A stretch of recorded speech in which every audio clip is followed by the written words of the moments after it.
Okay, we are live. This is about the book Genius Spark. I'm in chapter 2, and a lot of it is going to go back to our early childhood and remembering because that's where we had those moments of genius. If you remember last week, we talked about NASA's research. They tested 1,600 kids who were in the Head Start program, 3 to 5 years old, discovered that 98% of them test as geniuses. But then what happens over time, which is what we'll talk about, what does happen over time, by age 10, it drops from 98% to 30%. By age 15, it drops to 12%. By age 30, it drops to 2%. We've lost a lot of that innate hidden potential, that magic that we experienced and felt when we were kids. So how do we recapture that? Let's go back to childhood. And I want you to think about your childhood or kids that you've got. In the book, I talk about our 3 kids when they were young. We were living in Reston, Virginia. And at the time, it was just Michelle and Nathan. They were very different. And we noticed those tendencies. And guess what? Those tendencies exist today. Michelle was our oldest, or is our oldest. She was bold, adventuresome, scared us to death a lot of times. I can remember one time I came home and she was up in a tree and she said, "Look, Daddy, I climbed the tree." My heart just sank and I tried not to indicate the fear I had in my voice. I said, "Oh, that's fine, honey. Could you come down?" She's not the most coordinated. Now, when she came down, she had this big red mark around her shoulder, and collarbone, and neck. And I asked her, and what happened is she fell and got caught in the branches. So and she's still that way today. Some of the things she does as an adult cause me to breathe and calm myself down. And because of that, she has an incredible network of friends. She has a wonderful marriage. They're great parents. So they grew up, but she's still operating in those traits. Her younger brother, Nathan, who was born 15 months later, he has an incredible sense of justice, loyalty, and a heart for the underdog. We saw the heart for the underdog even as he was going on the school bus and kids would pick on others and he would sit by them and be their friend. I won't say protector, but he would stand up for them. Now, his sense of justice. When he was maybe 2 years old, we were in the kitchen and we had a tradition on Saturdays that Lisa would make pancakes. So she had made pancakes, 3 for each. Michelle got her 3. And then Nathan also got 3, but he could only see 2. And when he saw 2, he just burst out in anger and told Lisa that she was being unfair to him at 2 years of age and walked over to the trash and threw him in the trash. And even though we pulled them out and showed there's 3 here, he felt slighted. To this day, that still exists. There was a teacher in high school, here's another justice story, that was an ex-Marine, brush cut, all of that. Nathan was a skateboarder. And so this teacher was very rough and would just pick on kids randomly and was nasty. Nathan decided his remedy would be not to perform for him. Now you can see the challenge in that as a parent that, okay, your silent protest is going to mean you're going to flunk the class. So you're willing to flunk the class for principle for this guy. The good news is over time, he became an Eagle Scout because of those qualities. And then our youngest, Tyler, when he was in a high chair and he would be given food, he would separate his food. And so at an early stage, being orderly, organized, and determined and immovable were his traits that are now his success formula in going from a music major to engineering, using the same things that made him a good musician. He's using the same innate traits of discipline and persistence to help him thrive in engineering school. Now, one of his immovable traits, if he doesn't want to do something and it's for good reason, he won't. We put him into an arts school, performing arts school, for a year. And it was okay. It wasn't a good fit. It wasn't focused primarily on music, and we thought he would get more music. It was more focused on dance and theater. One of the requirements was all the boys had to wear tights for the dance. He just refused. And we would be called, and I said, you know what? He's got reasons, and I respect those reasons. And he wore black jeans, but he refused to wear tights. So think about your early traits. What were some of those things that people noticed in you? What are some of the things you notice in your kids, and how those traits still remain, or even grandkids? For Lisa and I now, it's our grandchild. And having done all this research and seen the experience, I'm going back fresh and watching with fascination how our 2-year-old is navigating and learning about the world. How does a child engage the world with curiosity? What do they do? How do they experiment? How long do they stick with it? And then when they're done, where do they go? Our grandson has so much energy to do stuff. He's just active and he's so insatiable. So think about the curiosity, the insatiableness, the ability to be present and just be where you're at and play with things and fiddle and experiment. Those are the things that NASA said are traits of genius. The ability to take away whatever the functional quality of that is, like a bowl, and see it as maybe a helmet or a drum or whatever. You adapt its use based on what you want to do with it. What are the early signs for you? I want you to go back in time and think about when you were young, in that 4 to 6 years range, what came natural to you? What things were easy for you? Okay, that's question number one. So start making a list, and just for today, it'll be a short list, but I want you to revisit this. Number two, what did you enjoy doing? What did you love doing? What were you passionate about? Now, I can remember for me, I was curious about all things. One of the favorite things I liked was playing catch in our side yard with a baseball. Every time I caught the ball, I would pick up the ball and feel it and change my grip. Always seeing the feel when I caught it. Where did I catch it in the glove and how did it feel? Occasionally I'd hit the sweet spot. I'd hit the target and I'd be curious, can I do it again? I'd catch it and feel it. And I said, boy, that just felt sweet. It just fell into my glove. That went on to tennis. It went on to school, that curiosity side. What and who were some of the key influences in your life? For me, I wasn't aware of it until later in life, but my first grade teacher, Mrs. DeVoe, she encouraged me to make these scrapbooks on things I was curious about and then present them to the class. So Enos, the space chimp, was fascinating to me, and I made this whole scrapbook, did this research, did some sketches, and presented it in first grade. She even commented in a report card that Rex loves to research and look at new ideas and new things, and he loves to get up in front of class.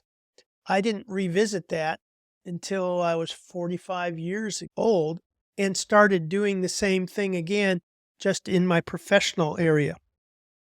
My 8th grade teacher, Mr. Rubidoux, was a key influence for me. This was my wake-up call.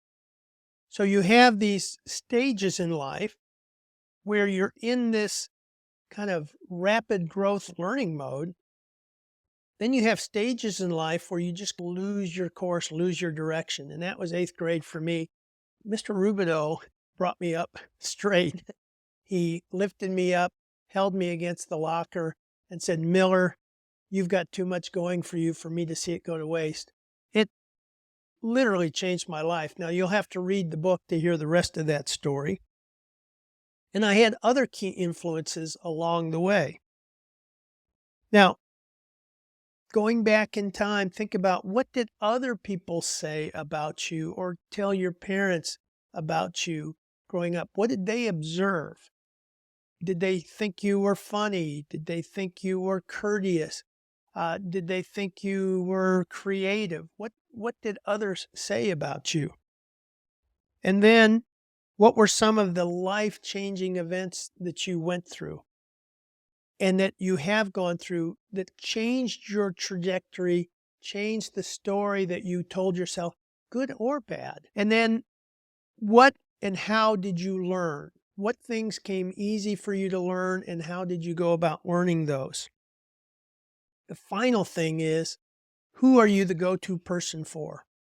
When people come to you and they know you're going to produce and what you're reliable at, what do others rely on you for? When you think about these 7 things and then begin to put them together in your story, you're going to find these common threads throughout. This is one route to uncovering your genius. And I've taken people through a process of not only the assessments, but then going back into life history. And it's so rich to rediscover. You'll recall things that have been dormant in you for decades. What I've tried to help people do is find the common thread, boil it down into maybe one phrase or even a word.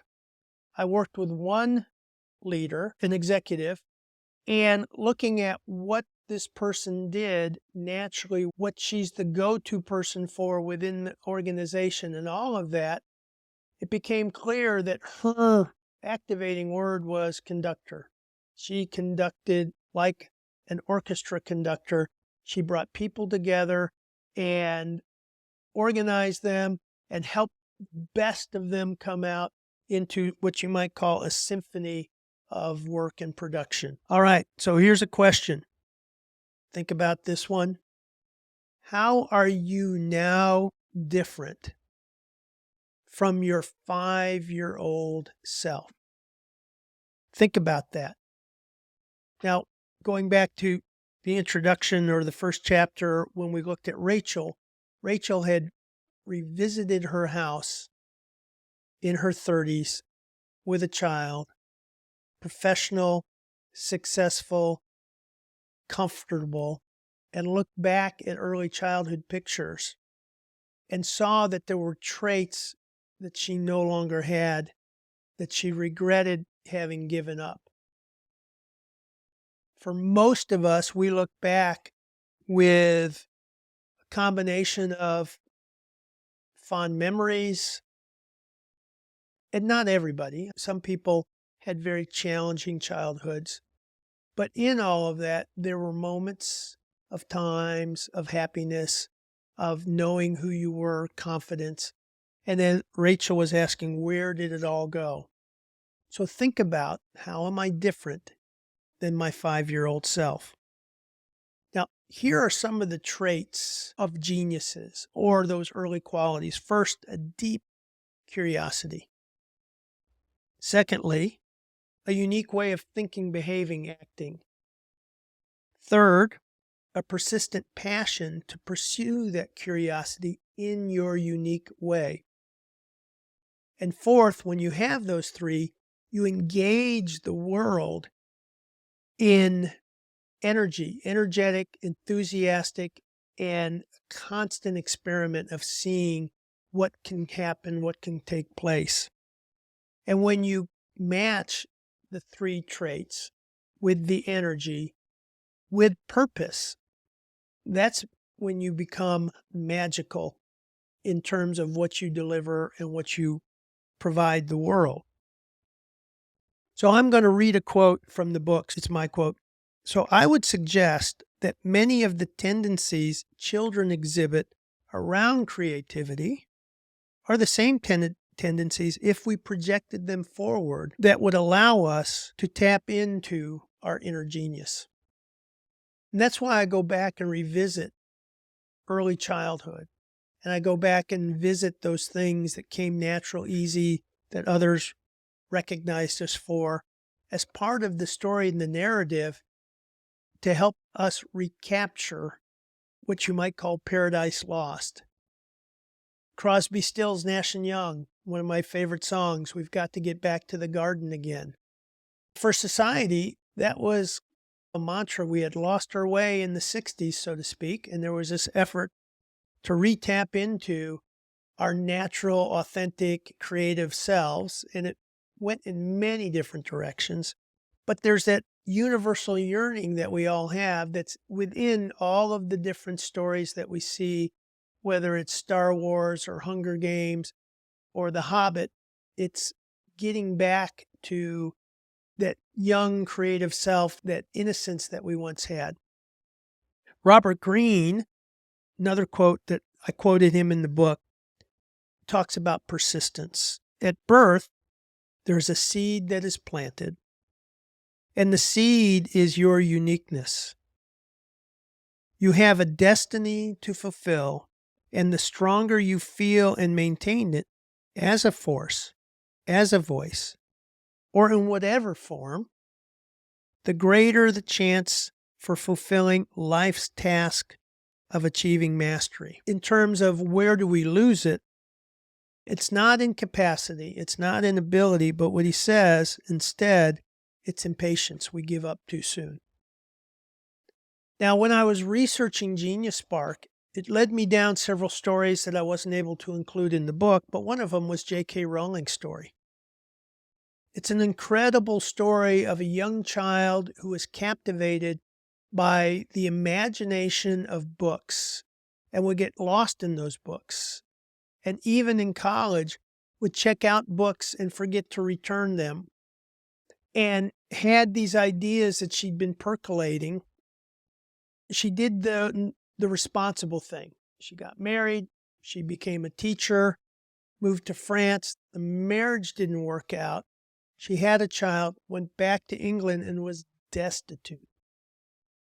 And in her commute back and forth, day after day, she would work on this concept of a book, this story. We all know the story, Harry Potter. It was rejected by the first 13 publishers.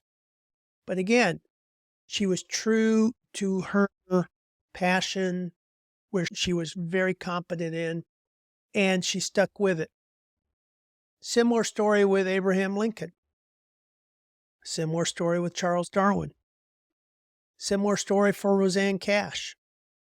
She was not supposed to be a musician, but she felt even at an early age, with an alcoholic and drug-addicted dad and a mom who was so afraid that would be her destiny as well and prevented her from going into music, she still persisted because it was in her. That seed was planted.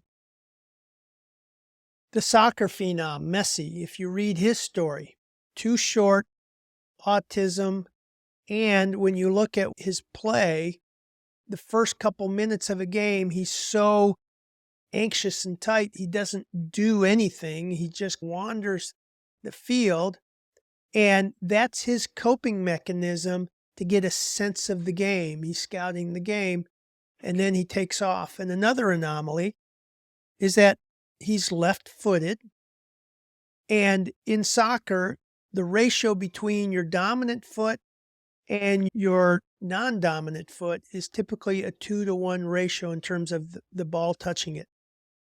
His is, I think it's 11-to-1, that his left foot will touch the ball 11 times to 1 time for his right foot.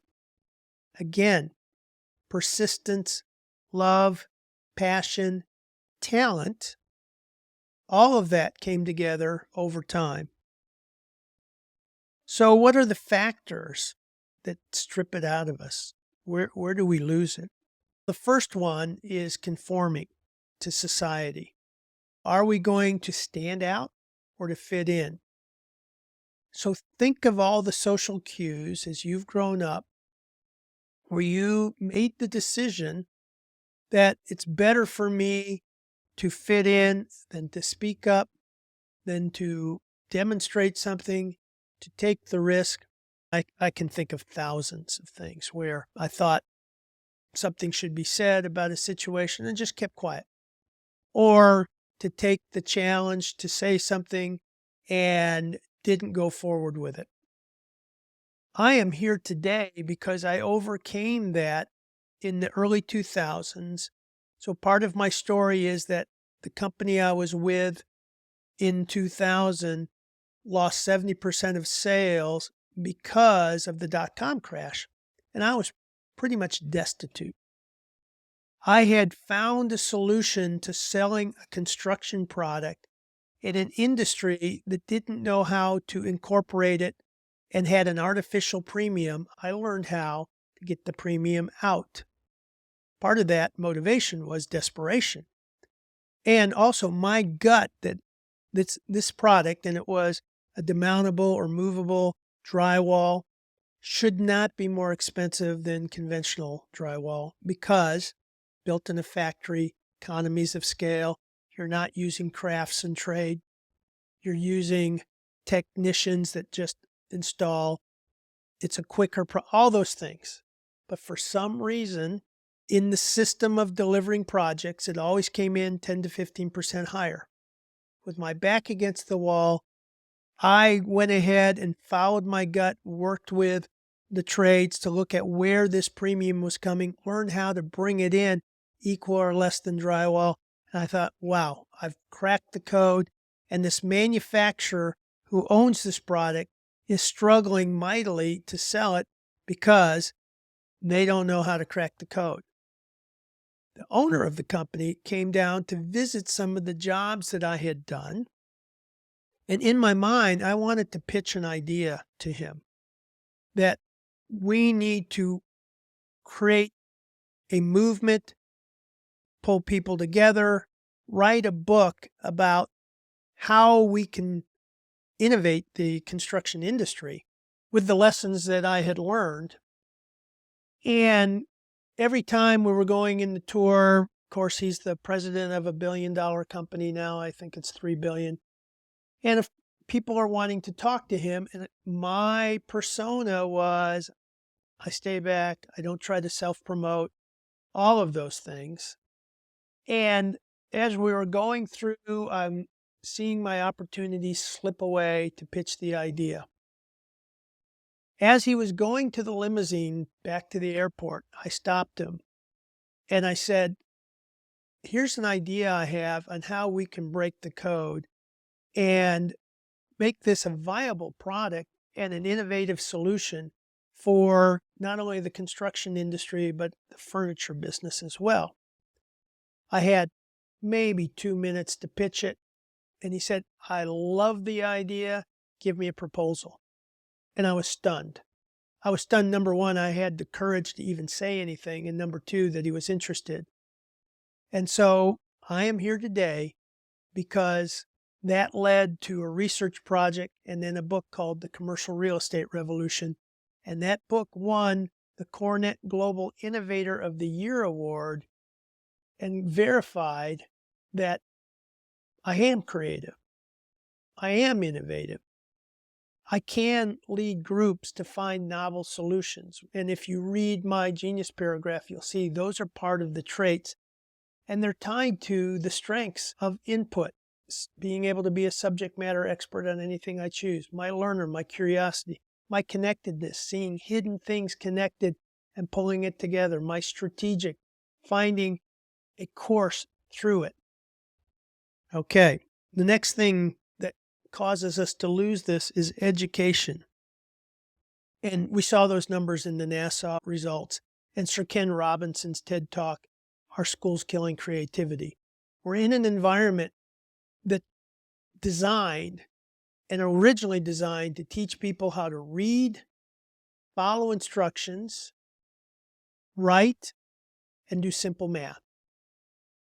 And so sitting straight, being quiet classrooms, everybody batched by age, standardized metrics, all of those things kill the ability to be unique and individual. Our own perceptions and biases. We stay inside our boxes once we've created this picture of who we are, like I did before I broke out of that box and pitched the idea to that manufacturer. Over time, we develop habits. We've got our brains. Once we get those neurons to go in a certain way, those habits, they're hard to change. And our scope of what we think we can and can't do gets narrower and narrower.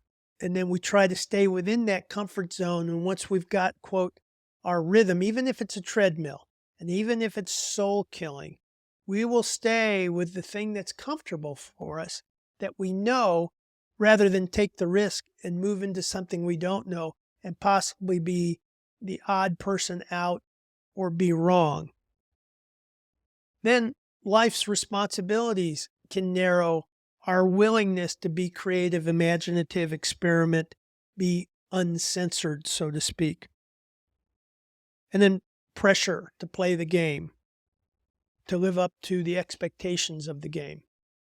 Those are the things that have stripped away that genius spark.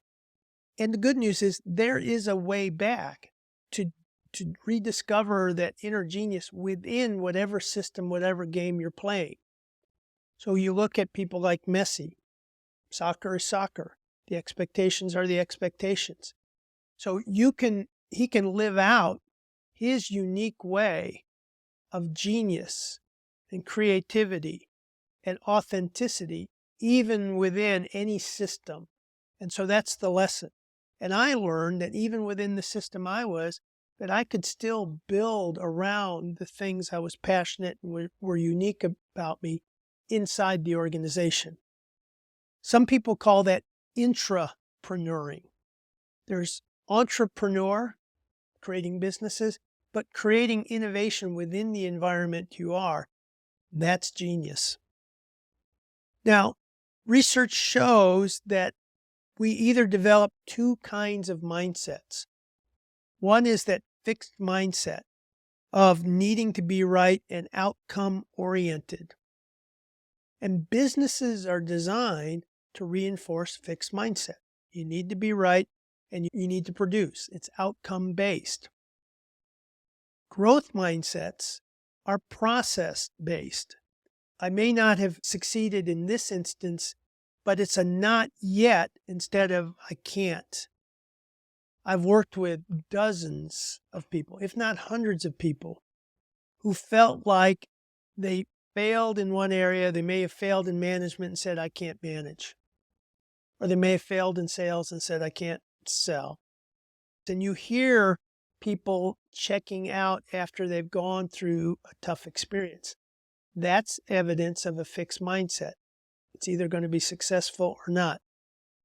You can see that in kids at an early age, and it has a lot to do with how they're reinforced. If they're rewarded for doing great work, then they have to live up to doing great work. And if they can't do great work, then they'll fall back into things that they can do and feel confident in instead of taking the risk and breaking the mold or expanding their capability.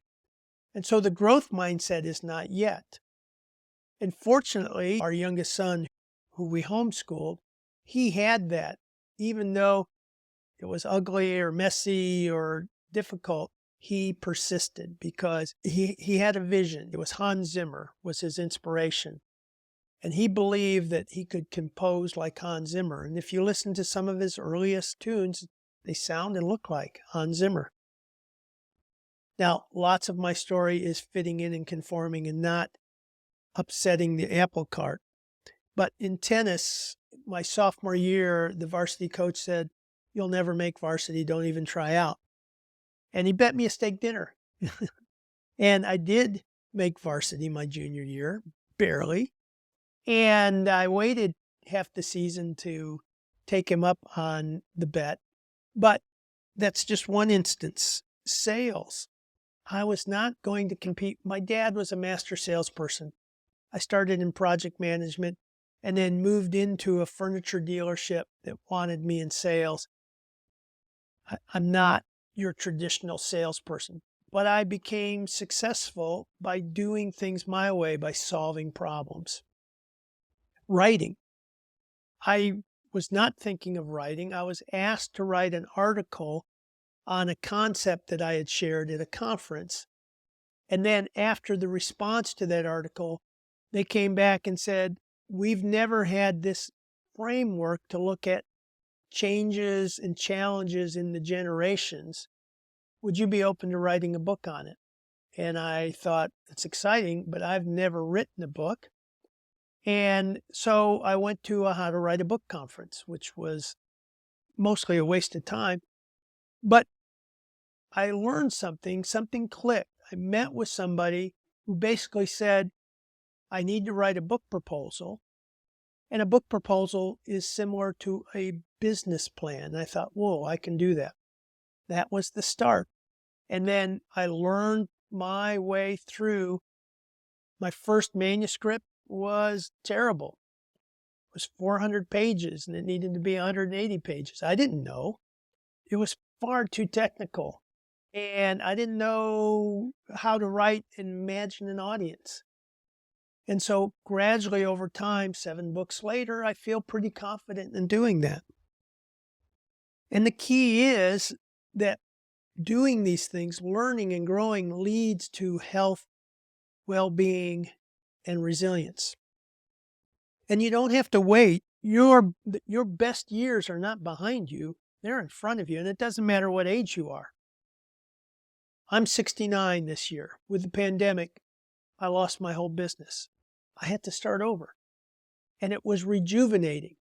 And because of how I had prepared myself and built a growth mindset and resilience, instead of going through 7 years of trying to rebuild my life like I did when I got hit broadside in 2000, it took me just a few months to pivot and be excited and ask the question, what would I do if I never traveled again for my business, which was 90% of my business was traveling, doing events. And then that led to buying this ranch that we're on, 19 acres. I have no business buying a ranch. We thought, what will we do with 19 acres and 7 buildings? Let's build a leadership center, which connects one of my passions. Then we started a software company. What do I know about software companies? I know a heck of a lot more now than I did a couple of years ago when I was just using Google Docs and Google Sheets. And I wrote another book. I'm 69, and I feel like I'm just coming in to my rhythm. And so there's a good book called Late Bloomers. So if you're an older person like me and want to get rejuvenated, read the book. But again, it all comes from discovering who you are at your best. And every day, a little bit more of that, a little bit more of that, and a little bit more of that. And it changes the trajectory and it changes what you do and what comes out excellently, which then gives you new opportunities to do more of that. These are universal themes. And the story of the ugly duckling is that they thought they were the odd person in the bunch until they turned into that beautiful swan. Or the story of the farmer who finds a baby eagle and brings it and raises it with their chickens. And all the time, the eagle is looking up and thinking, that's what I want to be and that's what I want to become. But lived amongst the chickens. And Dr. Martin Seligman did research on a concept called learned helplessness. And this was the foundation of him reversing it on how do you build resilience. The opposite of learned helplessness is resilience. It's the Stoic philosophy that the obstacle is the way. And so learned helplessness is that we get these reinforcing cues of it didn't work, don't try. And eventually we settle into that's my life. That's what my life's going to be. I'm a good example that at the bottom of my life in 2000, when I was 50 pounds heavier, stressed, $150,000 in credit card debt, not a good dad, not a good husband, that persistence and resilience of rebuilding and reformatting, I had the gift of having to start over. And my recommendation is don't wait until you get that gift. I'm working with 2 executives now where they've made it to the top of the ladder, cashed in. They may not have the health to sustain that very long. And we're working on simply regaining health, regaining balance. Don't wait until a relationship crumbles. The world is, we have summer seasons and winter seasons. Don't wait for that to begin to go back and discover what you naturally do best and enjoy most. Now, Maslow says there's something deep inside of all of us. And he said, what we can become, we must become in order to be fulfilled and to be productive in life and to have meaning. Now, he doesn't describe that as a mandate. He says it as a need. It's an inner need. And he uses the word of a drowning victim trying to get to shore. That's how strong it is. And if you've ever taken first aid before or life-saving, and you're told how to dive, do a surface dive in, go underneath the person, grab their legs, because the power that they have, if you try to save them, they'll pull you both down. That's the power of a drowning victim. That's the kind of passion and desire that we all have to go and become that best self. Or the other side of it is we just die inside, a life of quiet desperation. Now, Maxwell Maltz is another person who basically says the same thing. He wrote a book called Psycho-Cybernetics. For imagination sets the goal picture in our head, which our automatic mechanisms work on. That automatic mechanism is your reticular activator. When you activate that with deep desire, goal, your brain is a goal-seeking organ. And that's why we help you craft these assessment results that tell you the what. They tell you the strategic or the achiever. We craft it into a picture, a word picture, a paragraph of who you are at your best. We act or fail to act not because of will, but because of imagination. So when you put before yourself, like I do every morning, here I am at my best, and what's going to come alive today, and imagine the day in terms of what traits will activate during the day. Now you're getting this flywheel of continual growth and eventual transformation. The call I had just before this, we were going to talk about Genius Spark, but this person was working on an idea to reposition their company in a certain way. My connectedness, my input, I was able to share with them that the path they're going has already been tried many times, and that the strategies or tactics they're using are pretty traditional. And the reason is that it doesn't work. That particular way doesn't work. But here's something that could work, and it's innovative. And I took them to the scene, the locker room scene in Moneyball, and tell them that if you go down that road, many companies are already in that path. It's a great idea, but man, the future ability, sustainability, cost of those, it's a questionable path to go. It's a high risk path to go. So there's better ways to go. And the Moneyball approach is basically looking through a completely different lens and take a different approach. Use what's authentic in your organization already. And if that end game, if where you want to go is where you want to go, then there's different paths and you're locked into one particular path that the industry has been following for 40 years, there's the opportunity out there to take a completely novel path. And that's where the ingenuity comes in. All right. Another quote from Maslow: what is necessary to change a person is to change his awareness of himself. Change doesn't start until we create or start thinking of ourselves as someone different. I'm a healthy eater. I'm a rested individual. I got great sleep last night, got great recovery. I'm an engaging person to be with. Identity, it starts with the identity, and the other part of it too is the image. Maxwell Maltz says our self-image, strongly held, essentially determines what we become.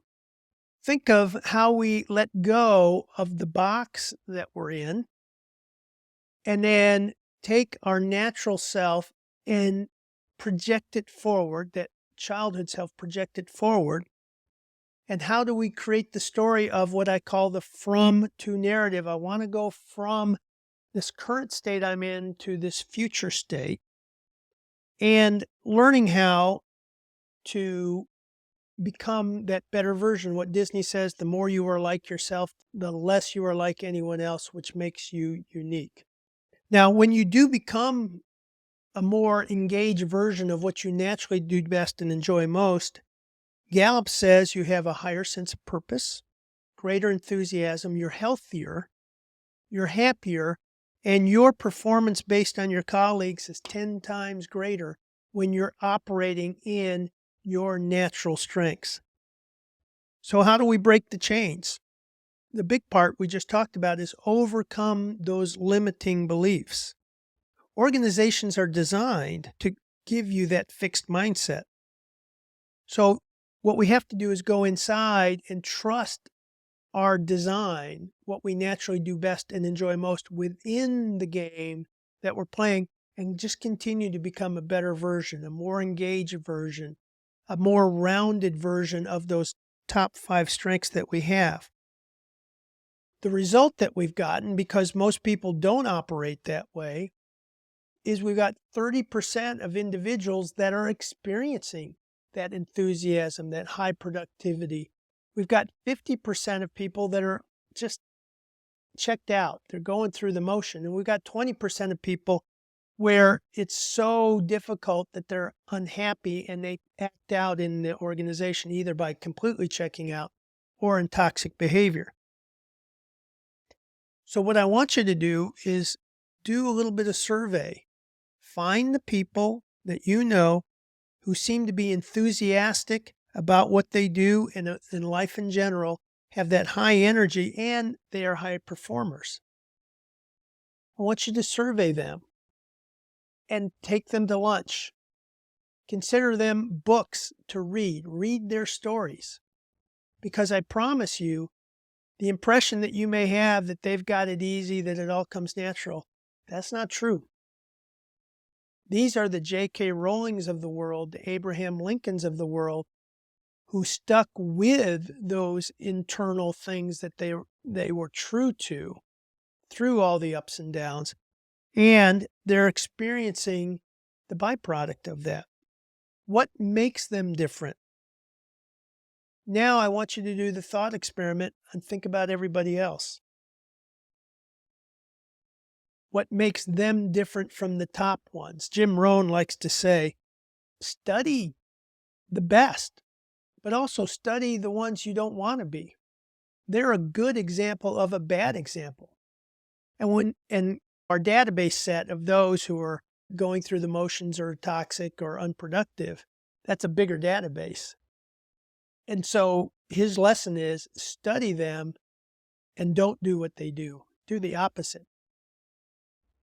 Here are the symptoms that I hear from people who are in that stuck phase or in that middle group of unengaged. I'm tired. I don't feel motivated. Stressed every day. I feel stuck. Feel guilty. Distracted. Unhappy. Overlooked. Alone. I feel like I'm on a treadmill. I don't like what I'm doing. I hear that on a weekly basis. But what I find is when we unpack, you get those results back from whatever assessment you decide to take. And we pull out the golden nuggets and we put it into a paragraph, a story form. Then the light bulbs turn.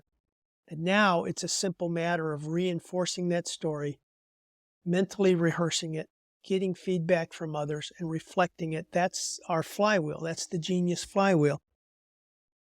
So I'm going to close with a story here. And it's America's Got Talents in the book. It's Eugene Landau Murphy. I don't know how many years ago, but he is a contestant. He's an African-American contestant with dreadlocks, very winsome personality. And he comes on stage and he struts on stage, happy strut, and he engages the judges, laughs, makes a joke with Howie because he loved a character that Howie used to play. Pierce Morgan is there, and you know his persona and style, and he just smacks him out of the chute. And you can see already that the judges are expecting this to be a disaster. Now, I would encourage you to go watch the performance. And Landau basically says he's a car washer, and now he wants to pursue his dream. And Pierce Morgan again says, "Are you chewing gum?" And he asks him to take it out, and he takes it out and puts it in his pocket. And of course, the audience is laughing. And then something magical happens. He sings a Frank Sinatra song, catches everybody off guard. And at the end, Howie is the first person to speak. He says, "Your look is so different. I didn't expect that." And he says, "I think you've got something here. Your look and that music, what a better way to bring it back." Everybody was flabbergasted. Pierce said, "You have a God-given talent." Now, the questions I asked myself, it's a very emotional thing to watch. I said, wow, why did it take that moment for somebody to tell him, "You're amazing"? What is it? And that's the story of all of us. There's something amazing inside of all of us that for a lot of us, it's that opportunity. For me, it was that opportunity in front of that president to make the pitch. And he said, "I love the idea. Give me a proposal." Blew me away. Never expected it. And I've been on the journey of my life ever since. What's your moment? Or have you had your moment and you're moving into that direction? Or are there people around who don't know that there's something magical in them? Remember, my definition of genius is what's easy for me, what's natural for me, but looks like magic to you. That's genius. So it's easy when somebody does something magical, or you say, "Wow, I can't do that. How do they do that?" Point it out. Let the person know. My magical moment came when I was 47 years of age. It's never too late. I'm still on my journey. I still have things that hold me back. Fitting in is a big deal, but being true to yourself is something else as well. So I encourage you, if you don't have a copy of the book, I'm going through the stories. The book is a great tool. We have a mastermind forum every Thursday for people who want to go on the journey of learning more, going deeper, and being certified to use it within their company or to use it as a professional coach. We've made it so easy. The process is so easy. You don't have to learn a system. You don't have to learn about all the strengths or any of the other systems. Those get in the way. Thank you for checking in. Share it with others.